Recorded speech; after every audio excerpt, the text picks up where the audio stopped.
Hey there, welcome back to High Infidelity, the best channel for cheating stories.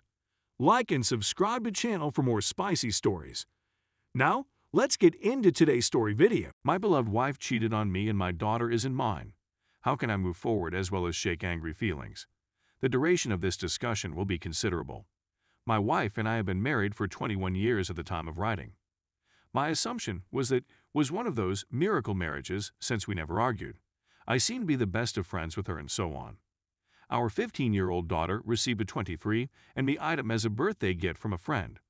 We weren't connected, according to the information provided. She had me do a swab as well as her mother and her 14-year-old brother. She and I were the only ones who looked to be connected, except from her brother. So I went ahead and had a paternity test done, and lo and behold, she was not my daughter.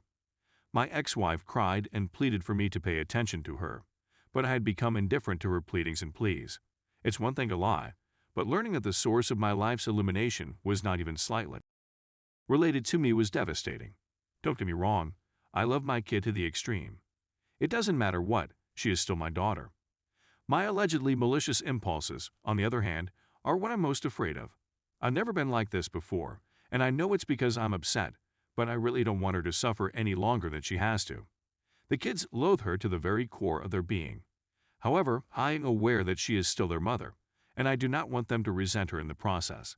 Her mother, father, and siblings are all mortified by her behavior. Her sister hasn't been in touch with her in a few months. We all grew up together, so it hit hard for everyone. Again, this makes me feel incredible, which makes me apprehensive since I don't want her life to be in shambles. But I can't help but smile when I realize that something in her life is about to come crashing down around her. Both of my children are now living with me since they do not have a positive opinion of their mother at this time. Because they are now refusing to speak with her, I am considering having the chat with them about this matter. That my daughter seems to be overcompensating for her daughterly obligations is the component of this situation that breaks my heart the worst. She expresses her affection for me on a consistent basis and is in many ways the perfect daughter. But I can tell she's doing it because she knows she's not biologically my mother, but she has to express to me how much she loves me as soon as possible. I'm going to talk to her about it as soon as I get home tonight, advising her that she is under no obligation to alter her behavior. I just want to know how to get rid of the feelings of despair and rage and vengeance that I'm experiencing, so that my children do not have to worry about school and adolescence. I want to continue to aid them in their future endeavors.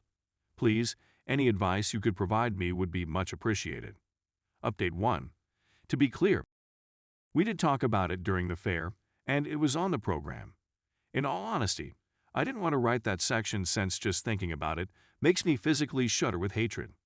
Both my child and I are now doing counseling, because my therapist and numerous readers of my previous essay have counseled me not to press my children to talk to their mother. I have decided not to do so. They are at an age when they can comprehend the gravity of the situation and express their own opinions about it. In order to cope with it effectively, they will need to take their time examining their feelings, with any help they need from me, of course. My daughter's pain seems to have reduced somewhat by this point. Her affections for me have remained unchanged, and she will always be considered my daughter, thanks to my convincing her. Rather than being concerned about our relationship, she seemed to be concerned about her recently found trust issues and trauma from her family's dissolution. She has also said that she feels she is solely responsible for the situation, and that the family would still be together if she had not taken the kid home with her. I hugged her and assured her that she had done nothing wrong, and that all she wanted to do was have a good time with her friends and family. The fact that she was going to experience something terrible, or that she should never blame herself, was completely unknown to her.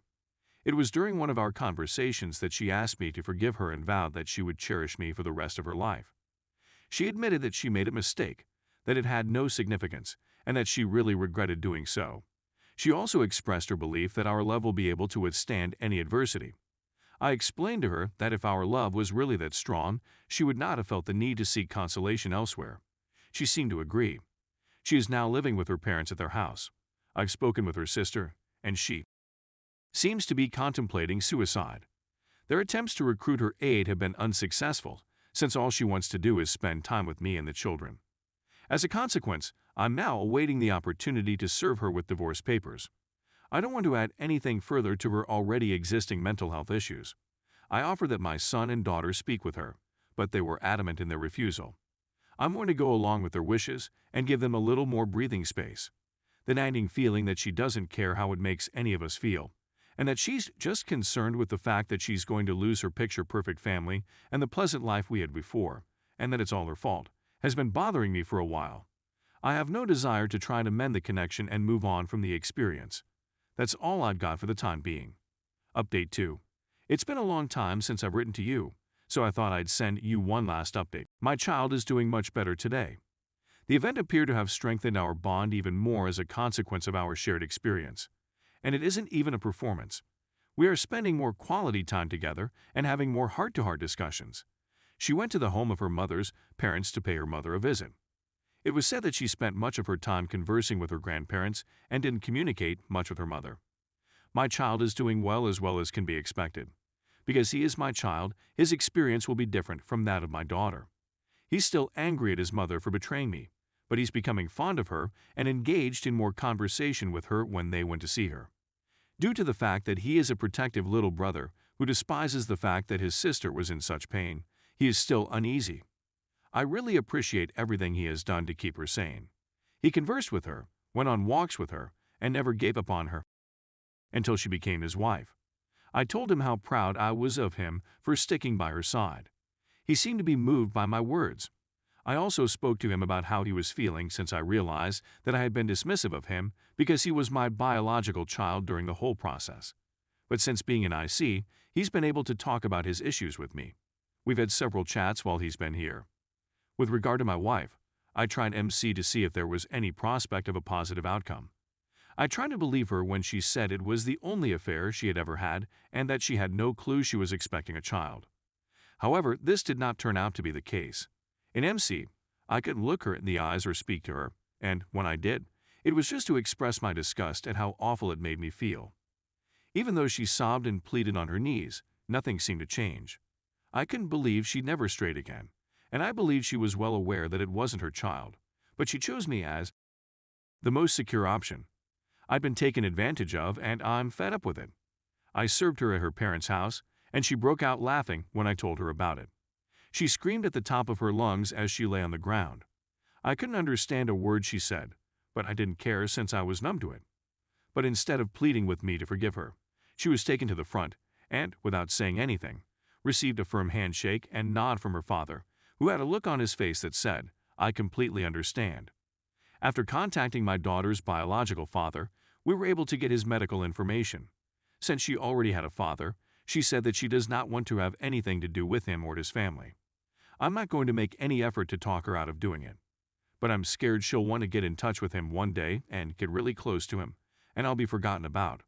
However, I make an effort to push it to the back of my mind and only let it to come out during IC sessions. That is exactly where we are at the moment. My children and I are trying all we can to be positive. In the unlikely event that anything significant happens, which I doubt, this will be the last update. Thank you to everyone that helped me and communicated with me after I received their assistance. Every bit of support and advice you've given me has been much appreciated. Thank you for taking the time to read this.